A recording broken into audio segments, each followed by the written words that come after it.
কুমড়ো গাছে কুমড়ো ধরেছে। আমি কি ঠান্ডা চান করবো কি করে?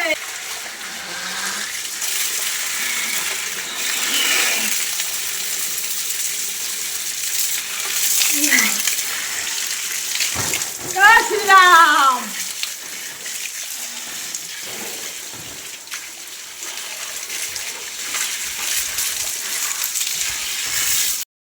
তো বন্ধুরা দেখতে পাচ্ছ স্নান টান করে আমি চলে এসেছি ঘরে, ঠিক আছে। আর আমার কুমড়ো গাছে কুমড়ো ধরেছে, কুমড়ো ফুল হয়েছে, আর সঙ্গে কুমড়ো গাছে বড় বড় কুমড়োও ধরবে, ঠিক জাম্বুরার মতন কুমড়ো ধরবে। আমার গাছের কুমড়ো কে খাবে চলে আসো না, আরে পম পম পম পম।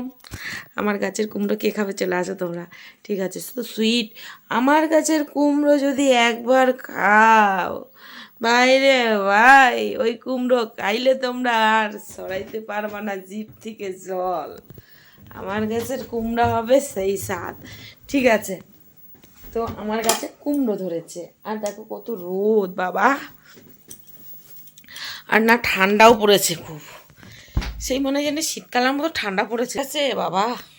হাত কাটা নাইটি পরছি, আর আমার না এমনি নাইটি নাই, আমার নাইটিগুলো সব এই নাইটি, ঠিক আছে। হাত কাটা নাইটি পরেছি। আর বিশেষ করে তোমরা আবার বলবা, ও বৌদি তুমি আবার সাধু হয়ে গেলে নাকি, মাতাজি হয়ে গেলে নাকি? না না, মাতাজি হই নাই, এটা আমার মা আমারে আবার দিল এই মালাটা, এবার এই মালাটা আবার পরছি, ঠিক আছে। কেমন লাগতেছে কবা? মাতাজি মাতাজি লাগতেছে না? মাতাজি মাতাজি লাগুক আর বাবাজি বাবাজি লাগুক, পরে নিছি আবার কি। আর আজকে রান্না করেছি শোনারা, আজকে রান্না করেছি ডিম দিয়ে আলু দিয়ে পটল দিয়ে ঝোল, আর রান্না করেছি কচুর শাক, ঠিক আছে। এইখানে মাঠে ওই জঙ্গলের ওইখানে কচুর শাক হয়েছিল, খুব সুন্দর সুন্দর কচুর শাক হয়েছিল। এবার কচুর শাক নিজে গিয়ে কেটে নিয়ে এসে, কথা বলতে বলতে হাই উঠে যাচ্ছে, কেটে নিয়ে এসে কচুর শাকগুলো রান্না করেছি, খুব ভালো লাগছে খেতে, ঠিক আছে। কচুর শাক আর ডিমের ঝোল। আর দেখো না আমার এই কানেরটা বারবার খুলে যাচ্ছে। তো তোমাদেরকে জানাই অনেক অনেক ভালোবাসা আর শুভেচ্ছা, ঠিক আছে। আজকে একটা ছোট্ট করে মিষ্টি করে স্নানের ভিডিও করলাম, কেমন হলো অবশ্যই বলবে। আর একটা আমি স্নানের ভিডিও করেছি, তো ওটা এখনও এডিট করা হয়নি, এডিট করব তারপর পোস্ট করব, ঠিক আছে। আর এখন তো আমি ওরকম করে পাইপ দিয়েই চান করি, তোমরা তো জানো, কারণ জয়া ভাবির এখনও পাইপ লাইন টাইল কিচ্ছু হয়নি, কিচ্ছু না, বুঝছো নি তোমরা? বাঙাল কথা শোনছো নি?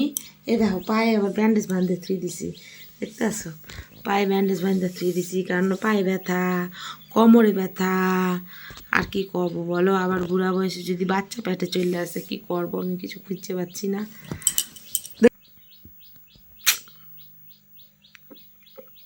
সত্যি কথা বলতে এই মাসে তোমার দাদা ভাই 2-3 বার এসছে।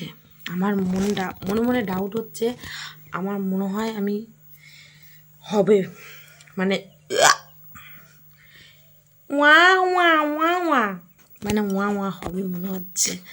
তা ওয়া ওয়া নেবো কি নেবো না আমি এখনও কনফিউজ, মানে কনফার্ম হতে পারছি না যে এখন নেবো কি নেবো না, ডিসিশন পারছি না। আমার লাইফ হিস্ট্রি অনেকটা আছে, তো আরেকদিনের ভিডিওতে নয় আমার লাইফ হিস্ট্রি বলবো, ঠিক আছে। কি আর বলবো, কিছু ভালো লাগছে না। তোমরা পাইপ নিয়ে স্নান করা ভিডিওটাতে অনেক ভালোবাসা দিয়েছো, এইভাবে ভালোবাসা দিতে থেকো, ঠিক আছে। তোমাদের ভালোবাসাই আমার কাম্য, তোমরা এইভাবে আমার পাশে থেকো, ভালোবাসা দিও, ভালোবাসা নিও। তো 3-4 মিনিটের একটা ভিডিও করলাম, অবশ্যই দেখো, ভালো লাগলে একটু লাইক করো, কমেন্ট করো, চ্যানেলটা অবশ্যই সাবস্ক্রাইব করো।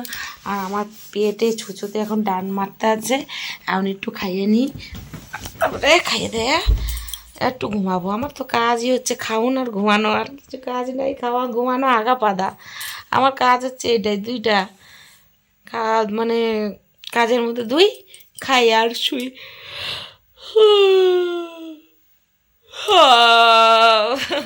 ঠান্ডা ঠান্ডা ওয়েদারে একটু ঘুম ঘুম পাচ্ছে, বুঝলা? তো চলো, টাটা, লাভ ইউ। তারপরে সবাই ভালো থেকো, সুস্থ থেকো, ঠিক আছে সোনারা।